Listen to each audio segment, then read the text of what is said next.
Two stall owners in 1995's Blackwood Gwent get into a fracas over prices of t-shirts, and one ends up shooting the other dead. Both are migrants to UK. The victim is an Indian, Jaswant Singh Sandhu. The alleged murderer, a Pakistani man, Mohammad Basharat. So how is it all connected to a small village in Azad Kashmir full of mansions? And this man who goes by the name of Zameer Ali. We'll cover this riddle and much more in coming episodes of Parliamentary Mohammad Basharat and Zameer Ali, a case of fake identity or mistaken identity.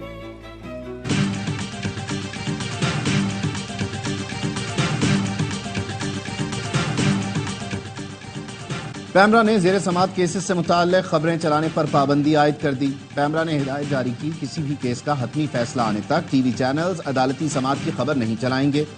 ज़ेर समात cases पर programmes में ऐसी गुफ्तगू न हो जिससे तहकीकात या ट्रायल पर असर पड़े। लाहौर हाई कोर्ट में नोटिफिकेशन के खिलाफ दरखास्त कल समात के लिए मुकर्रर। PEMRA notification Islamabad high court में भी challenge. Press association of supreme court और Islamabad high court journalist association ने दरखास्त में मौक़िफ़ अपनाया। पैमरा नोटिफिकेशन गैर आईनी करार देकर कालअदम किया जाए। It's 23rd May 2024, a Thursday afternoon in sweltering heat. 37 degrees centigrade heat, enough to melt the skin off the face.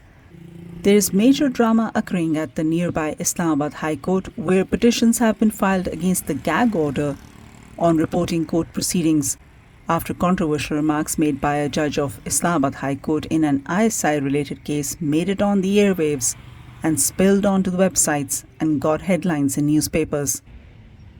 PEMRA was quick to place a ban on reporting and airing of any opinion or commentary on sub judice matters, stating that only written orders of court could be aired and reported on. This ban is being contested today by the Press Association of Supreme Court and Islamabad High Court Journalists Association. But in Chief Commissioner's office building, just a block away, it is business as usual.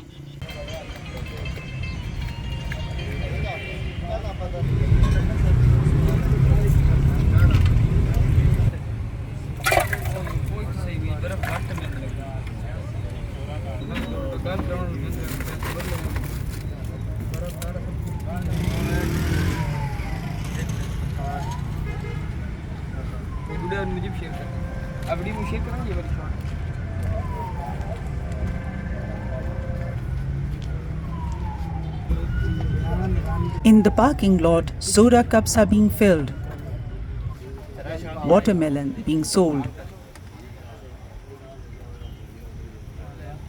photocopies and stamp paper being distributed. And inside, people rush to the office as per their need.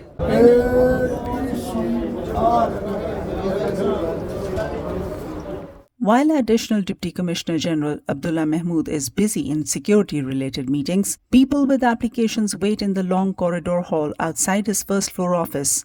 One man wants NOC for a gathering, another an NOC for his mobile food truck business. Yet another wants a fresh approval on pre-existing arms license. It's a long wait. There's a water receptacle with glass but no disposable cups. You can drink from that frequently used glass at your own peril.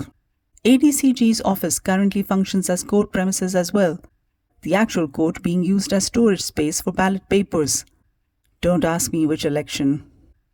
Zameer's family, his young wife and two sons, Subhan and Arman, wait for him patiently.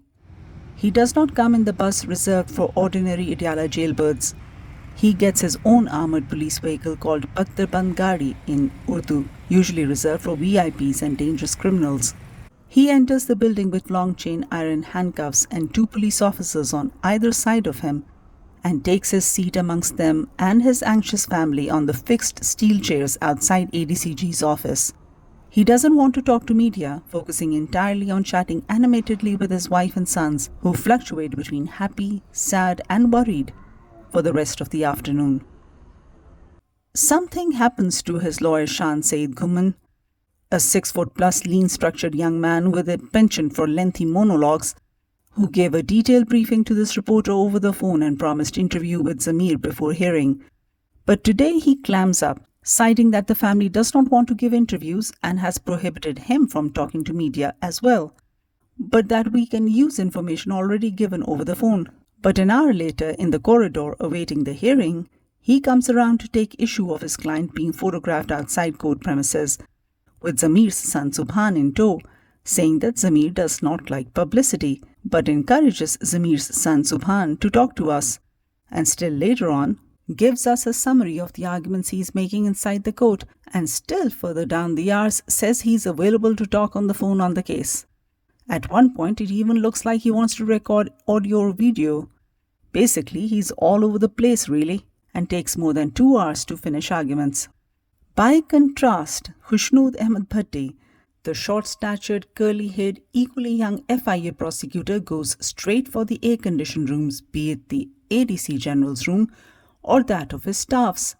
He takes almost 10 minutes of court's time to say that the investigation is accurate, the evidence is accurate, and the contention that Zameer Ali's Mohammed Basharat is accurate, and his proposed extradition is accurate. Full stop. Then there are the 2 representatives from British High Commission who stand a few feet away from Zameer Ali's family in the corridor. Awkwardly, I may add. This was around the time at 12:30 p.m. when everyone was waiting for ADCG to come. The BHC representatives consist of a quiet middle-aged man who does not utter a single word but rather whispers to the Crown Prosecution Service lawyer Hashim Chaudhry, who is based in Pakistan.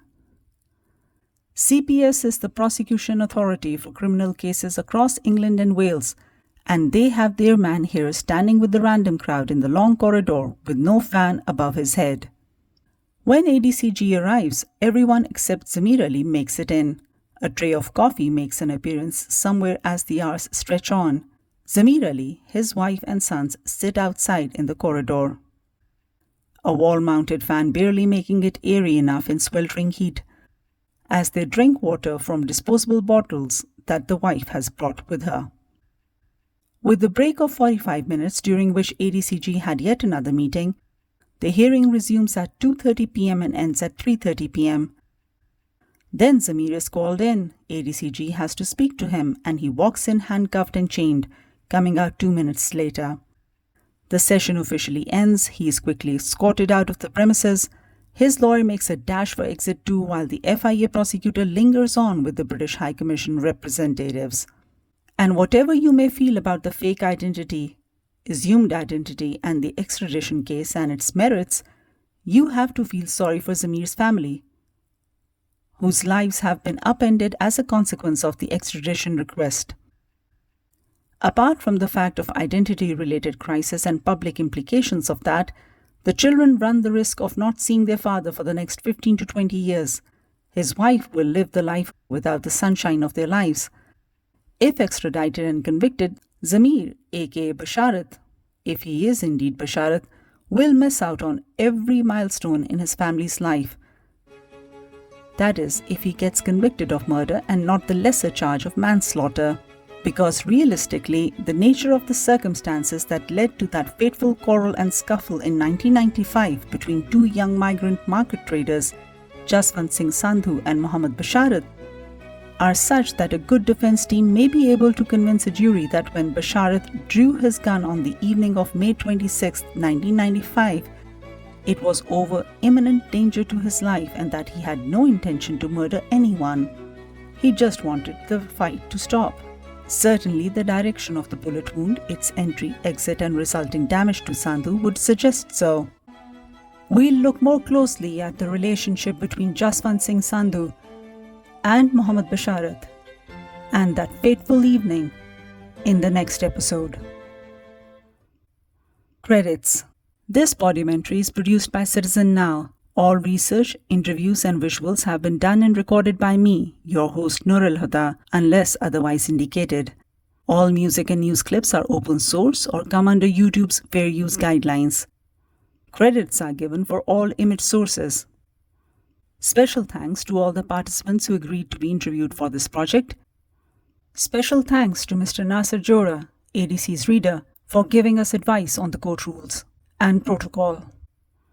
This is copyrighted material, a Citizen Now original production, 2024.